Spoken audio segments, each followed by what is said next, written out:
the design of planned attacks on buildings inside the U.S. and how operatives were directed to carry them out.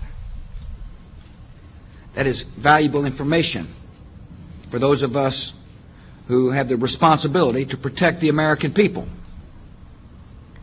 He told us the operatives had been instructed to ensure that the explosives went off at a point that was high enough to prevent people trapped above from escaping. He gave us information that helped uncover Al-Qaeda cells' efforts to obtain biological weapons. This is Building 7, a 47-story skyscraper that fell on the afternoon of September 11th. The government says that fire brought it down. However, 1,500 architects and engineers concluded it was a controlled demolition. Over 6,000 of my fellow service members have given their lives. And thousands of my fellow first responders are dying. I'm not a conspiracy theorist. I'm a structural engineer. I'm a New York City correction officer. I'm an Air Force pilot. I'm a father who lost his son. We're Americans, and we deserve... I lost my husband. My son. My uncle. My nephew. September 11th, 2001. Most people don't know a third tower fell that day. The government says fire brought it down. The collapse of World Trade Center 7 was primarily due to fires. I, along with 1,400 other architects and engineers, have found the government's conclusion to be physically impossible. Impossible. We need the truth about what happened that day. Go to rememberbuilding7.org. Why it fell, why it matters, and what you can do.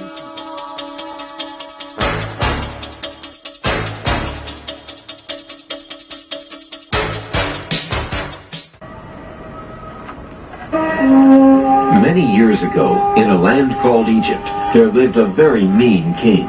Egyptian kings were called pharaohs.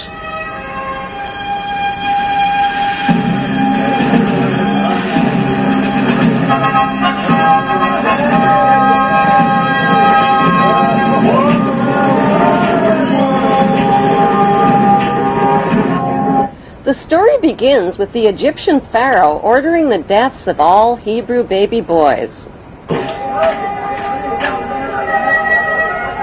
Oh no! They won't get my baby. I'll find some way to save him.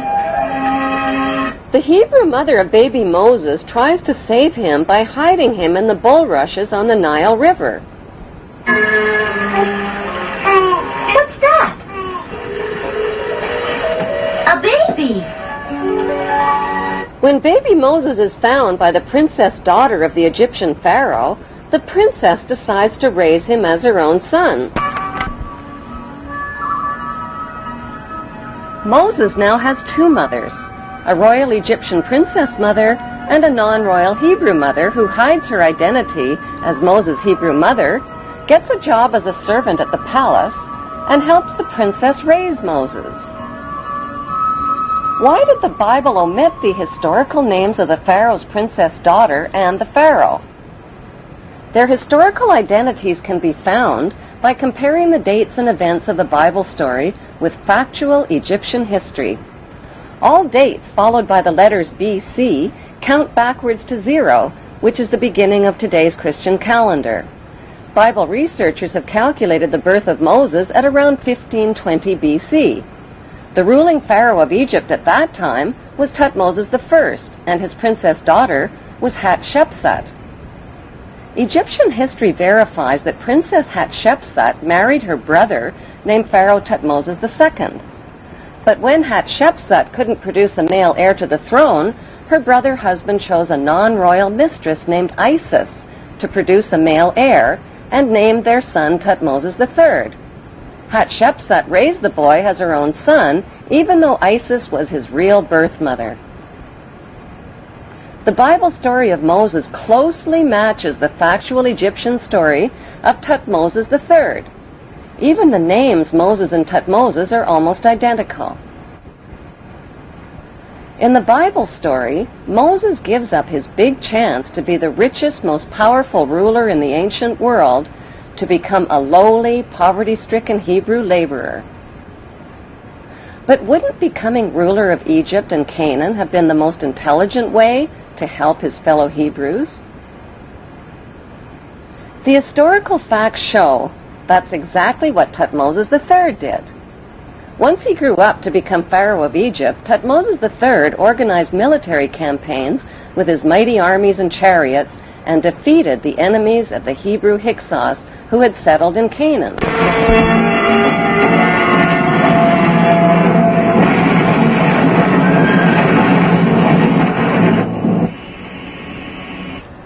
After his famous Battle of Megiddo in Canaan in 1479 BC, Thutmoses installed district governors in garrison cities throughout Canaan. Did Thutmoses choose his district governors from the 12 Hebrew tribes named in the Bible?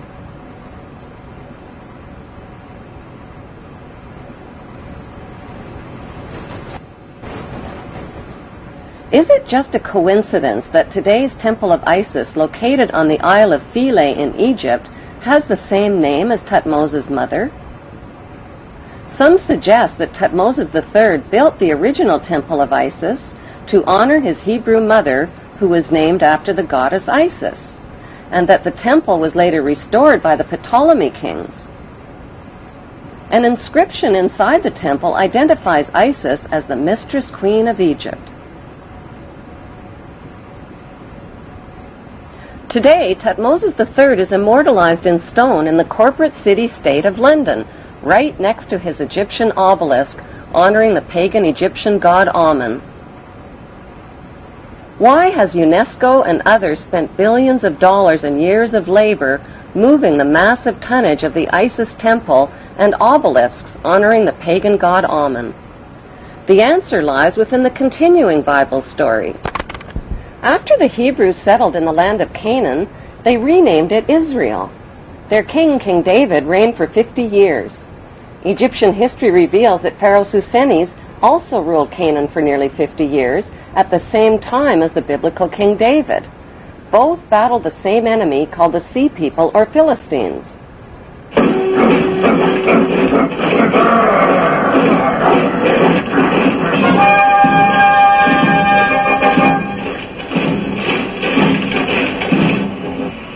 Both King David and Pharaoh Susenes had sons with almost identical names, Solomon and Simon. The name of biblical King David's son, Sol-Amon, means son for Saul, and O-M-O-N is an alternative spelling of Ammon. The name of Pharaoh Susenes' son, Si-Amon, means son of Ammon. Simon and Solomon reigned at exactly the same time and fought the same enemies in Canaan, called the Mitanni, the Hittites, and the Philistines. Pharaoh Simon's documented battle with the Philistines in Palestine and his capture of the Canaan city of Gezer clearly proves an ancient alliance between the Egyptians and the Hebrews.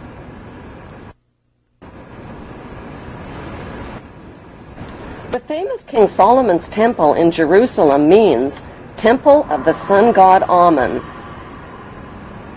According to the Talmud, King Solomon used the dark power of his magic ring to conjure up demons to help him build his temple.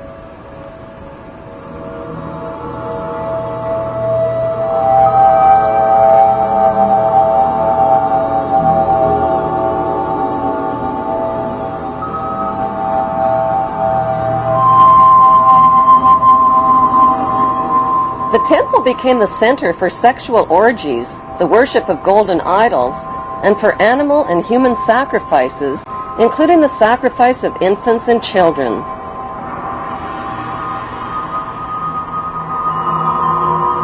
The biblical Ark of the Covenant was stored inside King Solomon's temple.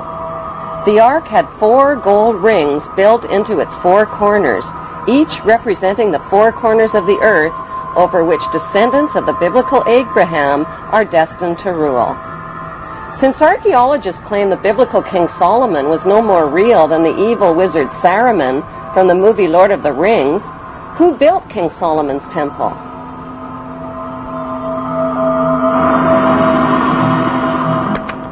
The temple was most likely built by Pharaoh Simon, who King Solomon's fabled character was based on. Today, all that remains of the temple is the Wailing Wall, where Israel's Jews still gather to worship in Jerusalem. Did the Hebrew authors of the Bible's Old Testament really expect readers to believe that Abraham lived to be 175? That his sister wife Sarah gave birth at age 90? That Moses turned staffs into snakes and rivers into blood? Why did the Hebrew authors of the Bible omit all of the important historical names of Egyptian pharaohs? Why did they mix up historical fact with myths and legends? The big question is, what did they have to hide? Researchers of both Bible and Egyptian history have concluded that the Hebrew authors of the Bible covered up the fact that the Hebrews and the Egyptians shared the same royal bloodline. But why? Why the cover-up?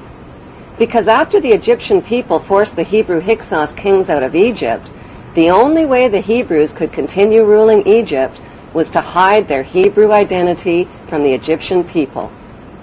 They did that by changing their Hebrew names to Egyptian names and intermarrying with Egyptian royalty, just like the biblical Joseph did.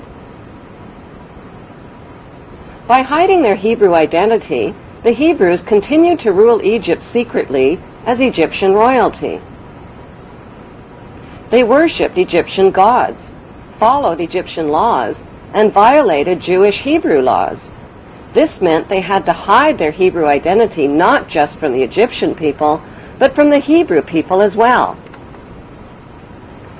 They had to keep their royal Hebrew Egyptian identity and their worship of Amun hidden within royal power circles and secret societies, just as they have done to this day. The world's biggest and best-kept secret is that the descendants of the Hebrew pharaohs of Egypt have ruled throughout history. Over the millennia, they have left oceans of blood in their wake. They have murdered, cheated, slaughtered, robbed, colonized, and enslaved to fulfill their biblical covenants for an eternal throne and one world empire.